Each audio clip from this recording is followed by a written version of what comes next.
Assalamu alaikum dear students, hope you are all doing good. So let's start today's class. So we have done with the introduction of diversity in living organisms. So we talked about the biodiversity, we talked about the taxonomy. So taxonomy, I told you that it is the biological science which is dealing with the identification, nomenclature and classification of organisms. So we have done with this. Now what is the utility of this taxonomy? That means what are the uses of this taxonomy? Why we need this systematics? Why we need this taxonomy? See, taxonomy has so many uses. We are studying this taxonomy because we come to know about the different types of organisms which are present on this earth. So study of organisms. So we are studying the different types of diverse forms of organisms and we come to know about their uses and also some are harmful to us. So that means both benefits, fine, as well as the harmful effects of these organisms come to know to us by studying these organisms. And this study is only possible with the help of systematics, or we can say the taxonomy. So taxonomy or the systematics, it is the very important branch of science, fine, through which we come to know about the different types of organisms. So it has so many utilities. So this is the number one, that is study of organisms. So we come to know about the different types of organisms and also their uses and also their harmful effects. So this is very much important for us, because if we will come to know about the harmful effects of the organism, then we will prepare, that means we will be prepared about the harmful effects of these organisms. Fine. For example, earlier so many species were not known and they then formed the pandemic that time.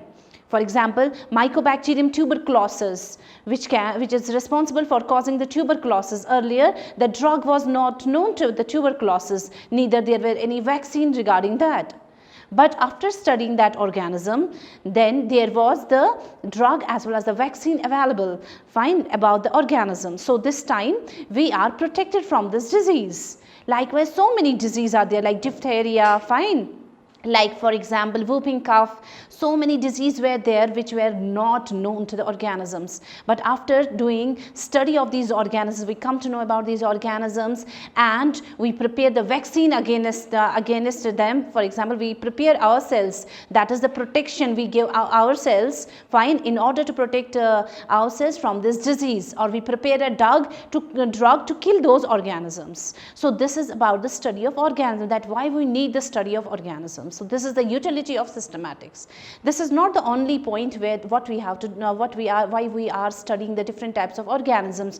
There are so many other things that that is responsible also to study this branch of science, that is the systematics. Fine. The another utility is that is evolution. Fine, because in this we are doing the comparable study. When we are doing the comparable study, we come to know about the this relation between the different organisms. So that is the evolutionary part. So we come to know about the evolution of different organisms. Fine, and the other thing is that is the applied biology. So we can then use these organisms in the applied biology. That means we can prepare the different vaccines, different medicines, or so many things what we use in our daily life. So this is only because of the taxonomy. So taxonomy is the very important branch of science because we come to know about the different types of organisms. So this was about the systematics. Now the different scientists, as I told you, different scientists came, fine, and they divide this whole organism into different groups. Now how they divided these organisms, that was based upon the natural system of classification. Fine. So this natural system of classification they used and they divided the organism into different groups. So it was Carolus Linnaeus, who is known as the father of taxonomy, fine. He only divides first the whole organisms into two groups. And those two groups, fine, that is known as the two kingdom classification. That means it was Carolus Linnaeus only who gave the concept of classification, and he classified the organisms based upon the natural system of classification into two groups, and those two kingdoms were Kingdom Plantae and Kingdom Animalia.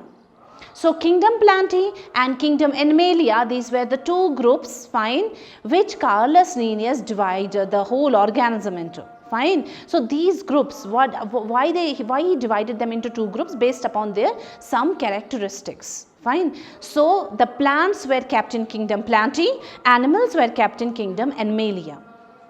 So this was the two kingdom classification. But after two kingdom classification, now some scientists came who research on these organisms, and they find certain organisms who have resemblance with both plants as well as animals. So where to keep those organisms now? And they find some organisms which neither have comparison with this, which neither have the similarities with the Plantae nor with the Animalia. So where to keep those organisms? So that means with the vast study of these organisms now, the people come to know that there are certain organisms which neither have similarity with animals nor with plants. So they have to be kept in another group. So that is why some more classification happens then. That means some more scientists came and they come forward with some more classification kingdoms. Fine, now what are those kingdoms? So the first two were given by Carolus Linnaeus, that is known as the two kingdom classification, and that was kingdom Plantae and kingdom Animalia.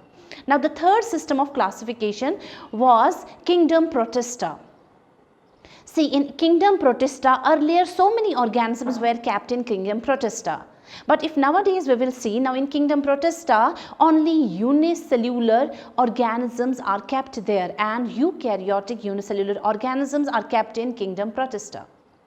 Fine. So this was the third kingdom which was given by the another scientist, and that another scientist is known as Haeckel. So Haeckel gave the third kingdom classification, fine, and he find this kingdom Protista. And nowadays in kingdom Protista, only unicellular eukaryotic organisms have been kept in this kingdom. And we know what are eukaryotic organisms. Eukaryotic organisms are those organisms which have membrane bound organelles.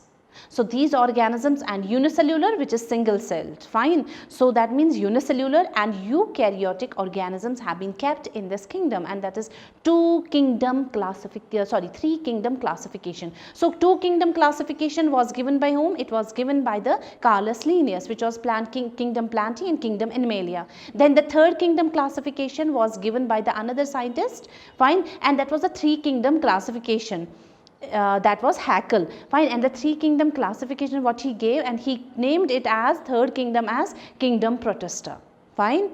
But this classification was also not satisfied. The people came to know that there are so many organisms which don't resemble, or which has a resemblance with all the three, or which do not resemble this kingdom Protista. The organisms which were kept there, they were not resembling the kingdom Protista. Like for example fungi, they kept fungi also there, fine. So then there came the fourth kingdom classification. Now the fourth kingdom classification was given by Coupland, fine, and the Coupland what he did, now he produced one more type of group. Because in kingdom Protista they kept a unicellular organism, but both prokaryotic and eukaryotic. But when Coupland came, he then separates the prokaryotic organism from it, and only eukaryotic organism, unicellular eukaryotic organism were kept in the third kingdom, that is kingdom Protista. So what in the fourth kingdom? What was the fourth kingdom? So fourth kingdom was given by Coupland, and in the fourth kingdom they kept all the prokaryotic organism, but the unicellular one, fine. So all the unicellular prokaryotic organisms were kept in the fourth kingdom, and that kingdom was called as kingdom Monera. So kingdom Monera given by Coupland, fine, and according to this kingdom, all the prokaryotic organisms were kept there which were unicellular. So now we know the prokaryotic organism, as we have earlier studied about this. So prokaryotic organisms are those organisms which do not have membrane bound organelles. So they were kept in this kingdom only, that is kingdom Monera. So in kingdom Monera, who were kept there? They kept only unicellular, that is prokaryotic organisms. Then came the another scientist known as Whittaker. Whittaker gave 5 kingdom classification. Why he gave 5 kingdom classification? Because earlier fungi was kept in the kingdom Protista, But they find that fungi is not a unicellular eukaryote, it's a multicellular eukaryote. And then what he did, he made another kingdom and he named it as kingdom fungi. So in kingdom fungi, he kept all the fungi there, multicellular organisms there, multicellular fungi there, fine. And those fungi, they are the decomposers. Fine, they are the decomposers, they decompose the things. Like for example, they decompose the dead debris, they decompose the dead organs of animals as well as the plants. So fungi, they kept in another group known as kingdom fungi. So this was the 5 kingdom classification which was given by Whittaker. So what Whittaker did? Whittaker gave the 5 kingdom classification. So the first kingdom is kingdom Plantae and kingdom Animalia. But that time Carolus Linnaeus kept all the organism in these 2 groups, fine. Then later came the another scientist, fine, and he kept Protista separate, and it was Haeckel. Then came the Coupland, he kept Monarine separate, that is the bacteria for example. Fine. So bacteria he kept separate. Then came the Whittaker, but Whittaker gave the 5 kingdom classification, and according to 5 kingdom classification, now there are kingdom Plantae, kingdom Animalia, kingdom Monera, kingdom Protista and kingdom Fungi. So these are the 5 kingdoms which are acceptable this time also. Okay. So this is the 5 kingdom classification given by Whittaker. See, now there were 1 organism which were missing there. They were not kept anywhere in any kingdom. Now which were those organisms? They were viruses.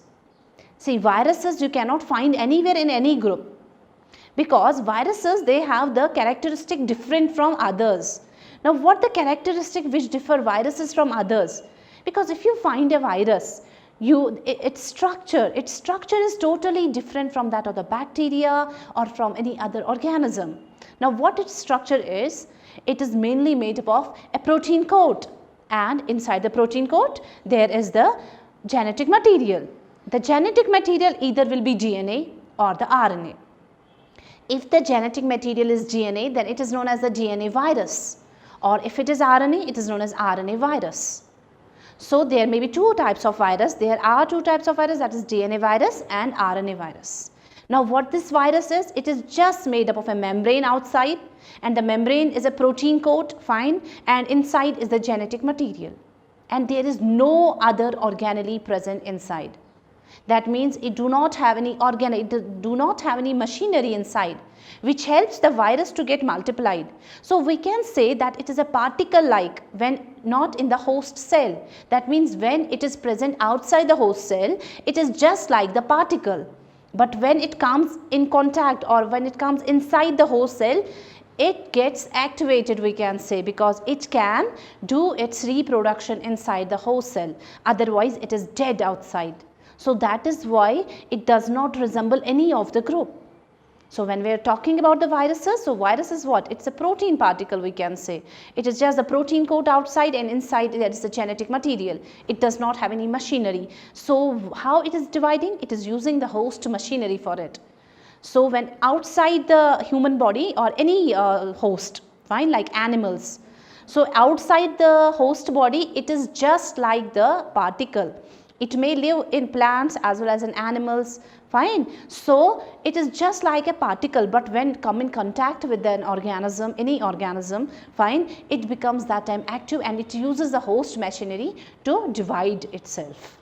So that time only we can say it is living. So that is why it has not kept in any of the group, any of the kingdom. So in 5 kingdom classification, you do not find virus anywhere. So we have done with this 5 kingdom classification. So this 5 kingdom classification is acceptable nowadays also, fine. So we are following the 5 kingdom classification only. So if we will find any new organism, what we have to do? We have to identify it, we have to give the name to it, and then we have to classify it. Now we have to find the perfect place for the organism, the proper place for the organism where it fits. How we will do it? By comparable study, and that is natural system of classification. So hope you understand the lecture. So have a nice time. Take care. Allah Hafiz.